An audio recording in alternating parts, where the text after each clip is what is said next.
দুই হাতে মাটি সরাতেই বেরিয়ে আসে এক বিশালাকৃতি প্রায় ২০ কেজি ওজনের এক দানবীয় মেটে আলু। কিন্তু শুধু ওজনই নয়, আলুর অদ্ভুত গঠন দেখে মুহূর্তেই থমকে গেলেন। প্রকৃতি মাঝে মাঝে এমনভাবে রসিকতা করে যে মানুষ বিশ্বাস করতেও দ্বিধায় পড়ে যায়। এই বিশালাকার মেটে আলুটির কোনো অংশ হুবহু মানুষের হাতের আঙুলের মতো, আবার কোনো অংশ দেখতে অবিকল মানুষের পায়ের মতো। প্রথম দেখায় আতঙ্ক লাগলেও পরে তার রূপ নেয় বাঁধভাঙা বিস্ময়ে। আমি কোনোদিনও কল্পনাও করিনি আমাদের উঠানের মাটিতে এমন কিছু থাকতে পারে। আলুটির আকৃতি দেখে প্রথমে ভয় পেয়েছিলাম, পরে বুঝলাম এটি প্রকৃতির এক বিরল সৃষ্টি।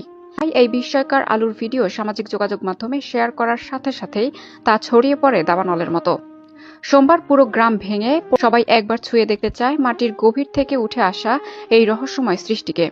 অতে মাটির বিশেষ গঠন, পর্যাপ্ত আর্দ্রতা আর দীর্ঘ সময় মাটির নিচে থাকার কারণে মেটে আলুর এই অস্বাভাবিক বৃদ্ধি ও আকৃতিক পরিবর্তন ঘটেছে।